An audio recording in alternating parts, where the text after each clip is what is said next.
Hey y'all. Taylor is way up in the rafters. I just brought them some seed and some fresh fodder. Fodder. You can see that they are eating the fodder, so that makes me happy. And but I thought that we would walk over and watch Papa. He's putting that huge log that we got about a month ago. He's putting that on the sawmill. So let's go over and check it out. It'll take us a minute or two to get there. But while we're going, I'll show you what a beautiful day it is. It has warmed up. I think we're in the low 40s today, which is wonderful considering that we've been, in the 20s on a moderate day and down in the teens on our cold days. But yeah, this makes me happy. I am outside in just a little lightweight jacket, and oh my goodness, this sets my heart pounding for springtime. Hi darlings. Hi darlings. I always panic when I don't see that fifth cow. I'll have to come down here in a minute and look for her. But anyway, I hope y'all are well. I hope those of you that have been hit by this Arctic blast are getting some relief. And I am so very glad that we are finally. I will tell y'all, we're struggling with our Nala. She's been pretty sick the last few days. And if you remember me telling you that she has some dementia issues, and because of that she has started eating some really strange things.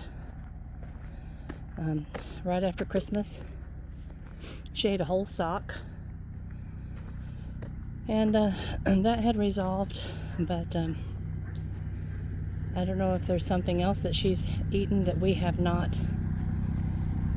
seen, but she's been sick. And she's doing just a tiny bit better. Chelsea came up today and showed me how to massage her little abdomen, and the girls made her a solution of pumpkin and flax and olive oil and turmeric and a number of things that Nala is taking, with just a little taste of bacon grease to help entice her. She did eat some scrambled eggs for breakfast, and so it is my sincere hope that she's going to recover from whatever is going on with her right now. She's my baby. I've had her for 11 years, and I'm her girl. She's very protective of me.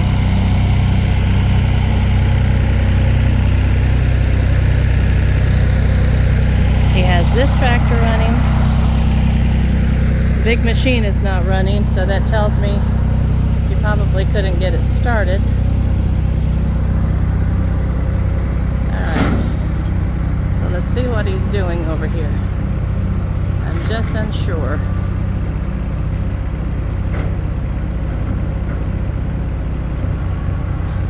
I think he's trying to get it to roll off of that.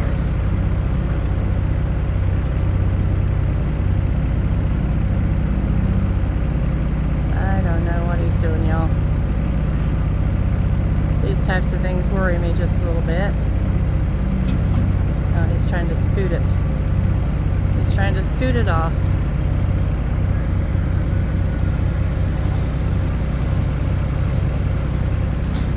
Remember, this is a really, really big log.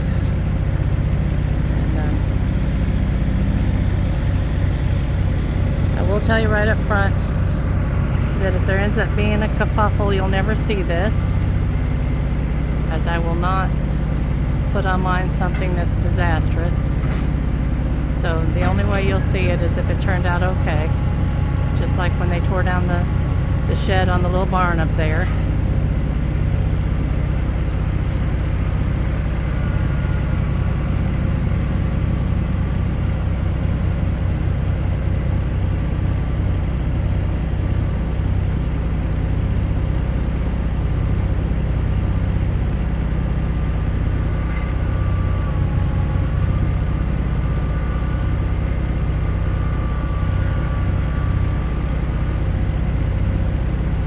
I shouldn't have brought y'all over here to see this. I don't want to see it.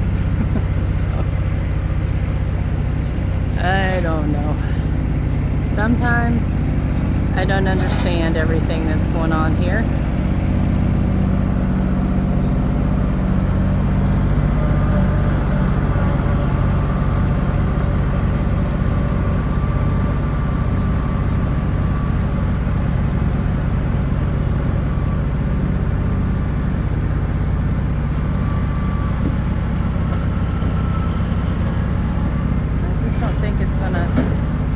That great big log. That log's heavy.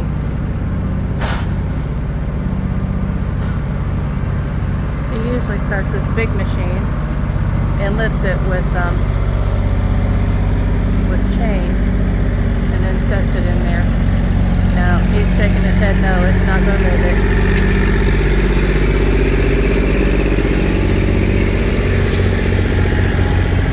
Let's go see what he's going to get up to with it.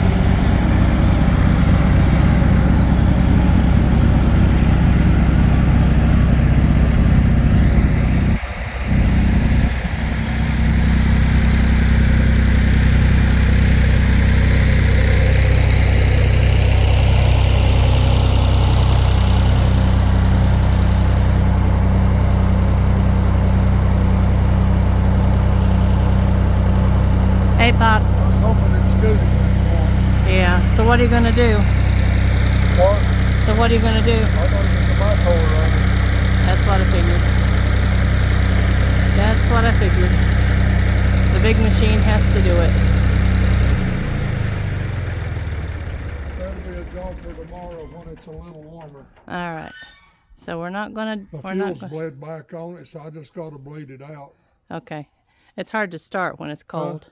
I said it's hard to start when it's cold. Right. It's hard to start when the fuel bleed's back on it. It don't matter. I need to replace a bunch of rubber fuel line on it. Okay. Well. Oh, well. I thought y'all would get to see them loaded up. Probably close to 50 years old, and it's old. I don't work real good either. I know. Neither one of us do. Poor old machine. Oh, well. It's supposed to be high in the high 40s tomorrow, I think. It's in the low 40s right now, I think. I do believe, anyway. It feels like it. Ah, there's Ferds.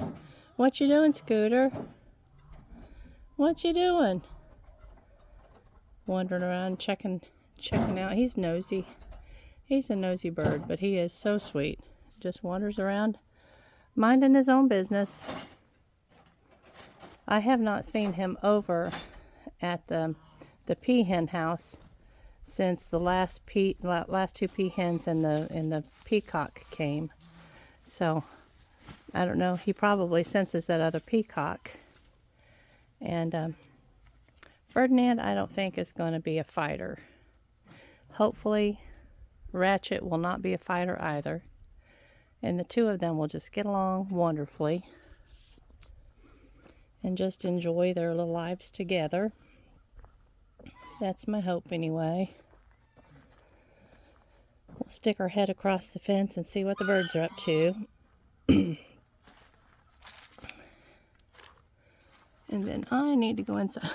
They're all inside that little enclosure that Chelsea and I had for the babies when we had the two babies in there with the mama chicken. I'm in the process of dismantling that. because I need to build something high enough that I can easily open a door and step inside and take care of the needs of whichever critters are in there. And apparently it's going to be guineas. Chelsea's determined she wants to have guineas this spring, so we'll be getting some baby guineas, and they'll need to go in the brooder box. But we're also going to have Anne and Prissy in there at least until April. So that one's going to be a hit or miss, because we're going to have to determine whether Prissy will be picked on because of her blindness. And chickens can be kind of brutal with each other, so we'll have to just plan on spending the day down here and see how the chickens. I'll put both of them in the chicken coop at night and let them all out together in the morning. And if they don't pick on her, then we will leave her with the chickens. If they do, she will remain, I don't know, I guess perpetually inside that little enclosure. And I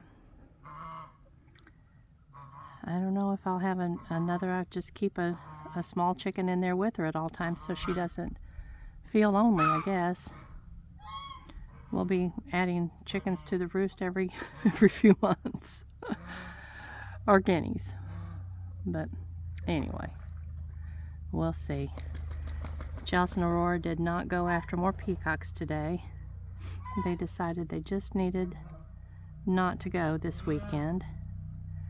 And I'm kind of relieved with our poor Nala having her illnesses. I just don't want any attention.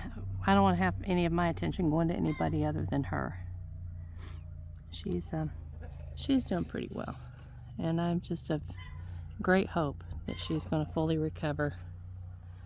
And then I don't know how I'm going to go about just baby proofing my house to the point that there's nothing.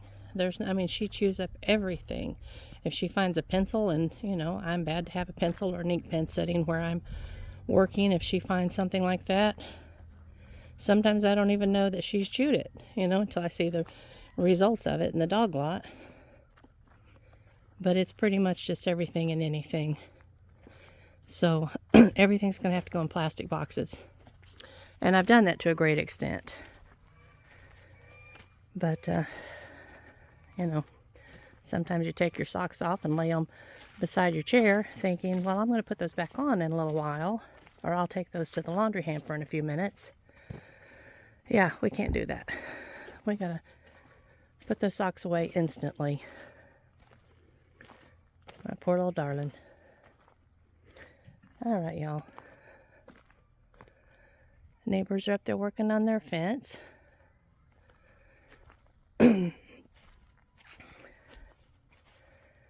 I am going to go down here and check and make certain that I see all 5 cows, because that makes me nervous. Sometimes a cow can find themselves a little exit spot. Rarely. It's rare that they get out. Usually it's me panicking for nothing. A lot of times they're all just grouped up together and I don't see one. Hugh has a much more practiced eye than I do. And I'll say, Hugh, come here. I can't see but 4 cows. And he'll come over and he'll look and he'll say, they're all there. I say, I don't see the other one. Where's it at? It's there, honey. I promise it's there. So after I stand there for a minute, I'll see a little ear twitch behind, the other 2 ears. So I know that there's another head back there. But and that's what comes of living almost 65 years on a cattle farm.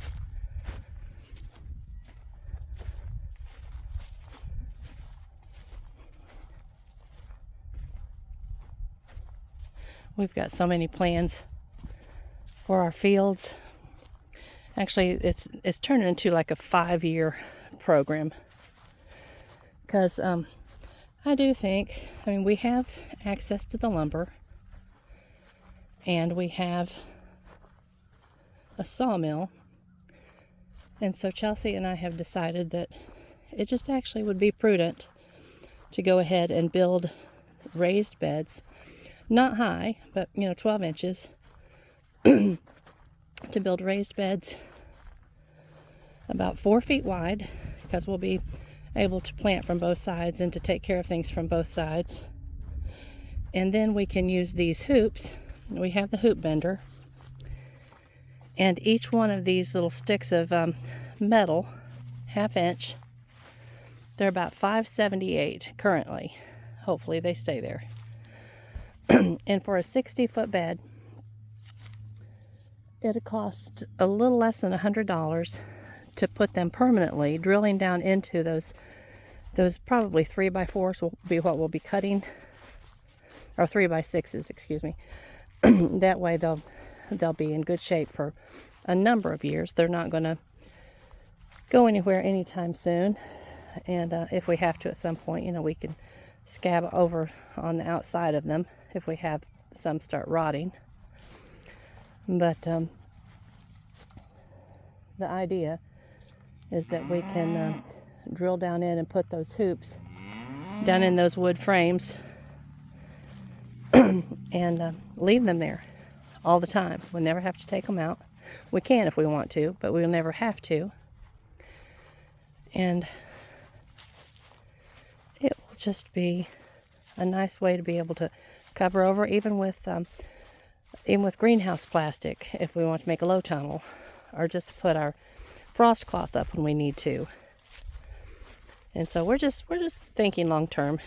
These will all be built, just a few every year, but it will be nice when they're all completely finished up. There it is. There's the other cow. You were the one that was missing. Mama Bill, is that you? Is that you? That's Mama Bill. She's the only one that has that ear tag. That's been in there for a long time. I wish we could just take it out. I was wondering where you were. Are you hiding from everybody else? She says no. They're just not following my lead. They need to snap to it, huh?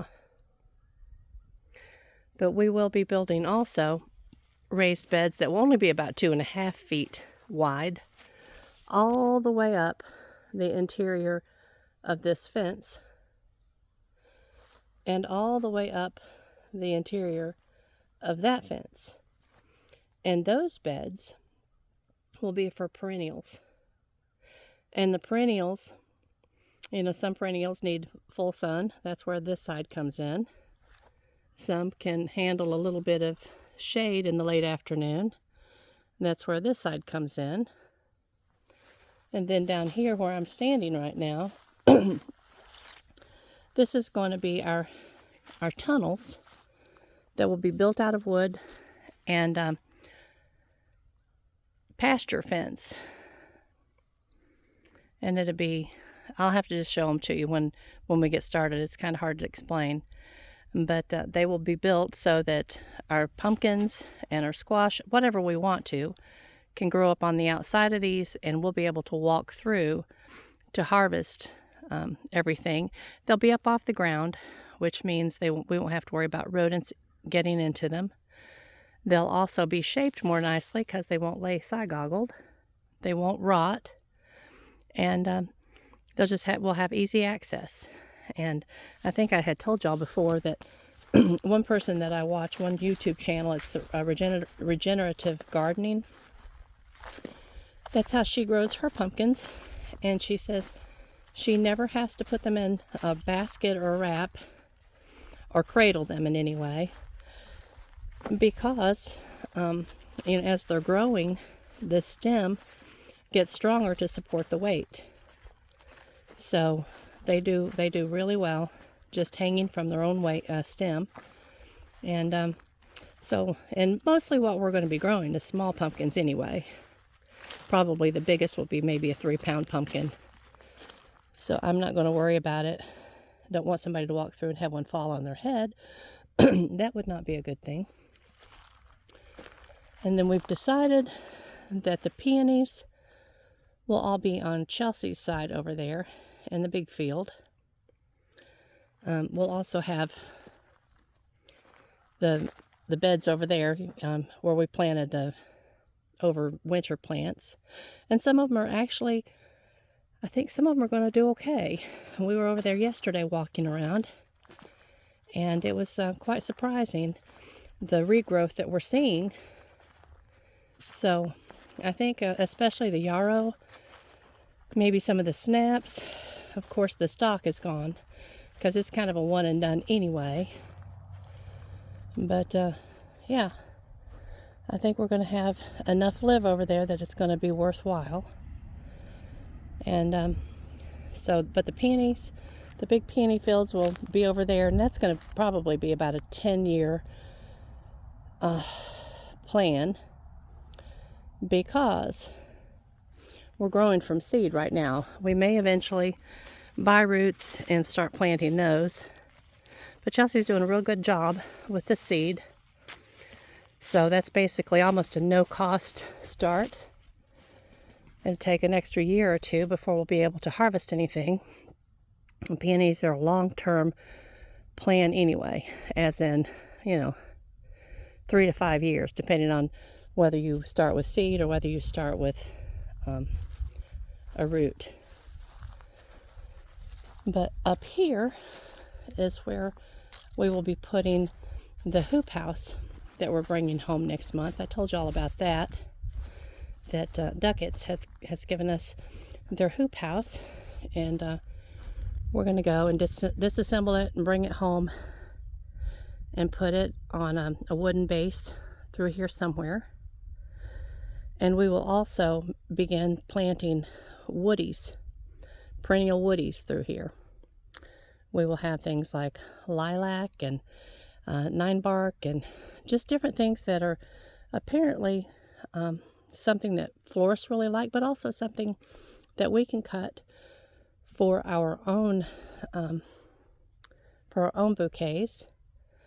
And I can't think of the name of so many of them. I've been watching a lot of videos and just combing through the catalogs that carry that type of thing. And I've seen a lot that catches my interest, but we'll start out slowly with those as well. Some of these companies, they require that you start out with a minimum. So we will probably have to, set aside $1,000 and just plan on buying that amount each year. I don't want to start with more than that anyway, until we're certain that we're providing them the right conditions. But you can see just a hint of green on these beds. So the winter wheat did start out. It took hold. And when it warms up just a little bit, it'll jump up and start growing. Probably will be, I don't know, I'm thinking about knee high when we have to exhaust it. And I don't want to turn it under. I just want to break it over and kill the stem so that it will actually provide a mulch that will help be a weed barrier. And it will also give us some, especially if it's as dry as it was last year, it'll give us some protection, protect our dirt a little bit from drying out too badly. So it's a brand new concept that we're gonna give a try. Instead of using some of the black plastic like we did last year, did not like that at all. So again, the Regenerative Gardener on YouTube, if any of y'all want to find some non-plastic ways of doing your home gardening or doing your if you're an actual grower, I really like her concepts, and just watching her and listening to the way she does things, it sounds very doable. It does sound like, in some respects, it'll be a little bit more work, but in other respects, after a year or two, I think that will be time and money ahead. Plus, our soil will be so much more healthy. So it's all, like I've said before, it's a giant learning curve. Here comes our mamas. They're all coming up through here. Well, we have one little steer, but the rest of them are all mamas.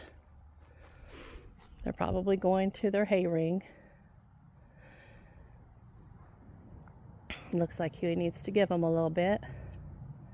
That is a ginormous pile of compost right there. And then over there behind it, oh, they've got quite a bit of hay left in it. He lets them waste a lot. They do. They waste a lot. All right, y'all. Let's stick our heads in here one more time and see what these little peafowl are up to. And then I need to go inside and get a few things done myself. They've all gone up, hanging out. Taylor's up there on the high post. And then, of course, the little male is Ratchet. And the other female on the post, that's Elena. And the white female over there in the nesting box, that is, let me see, Merida. And then the gray with the green neck, that is Marguerite. I have a hard time remembering all their names. Chelsea names everything unusual names, which is fine. But like I told y'all last week, I'm just really going to have to write their names down on these posts in here so I'll remember. And I think because it is so warm right now, I'm going to come in here and open their window because I don't want it to be super warm during the day and then cold at night. Oh my goodness. It is 75 degrees. I'm sorry, dudes. I did not realize it was that warm in here. Let's give you guys some air. All right. That's exactly what they needed. It's going to be way too warm in here. And I'll come back over about 6 o'clock and close them up. Yep. All right. Let me see.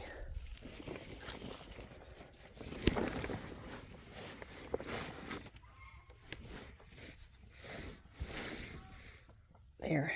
That pulls that back a little bit so they can get a breeze. All right, y'all. I've talked your ear off today. I hope y'all are doing well. I'll keep you informed about my Nala. And we still have a little bit of snow on the mountains. But I love y'all and hope your weekend is going well. And I'll talk to you soon. Bye-bye.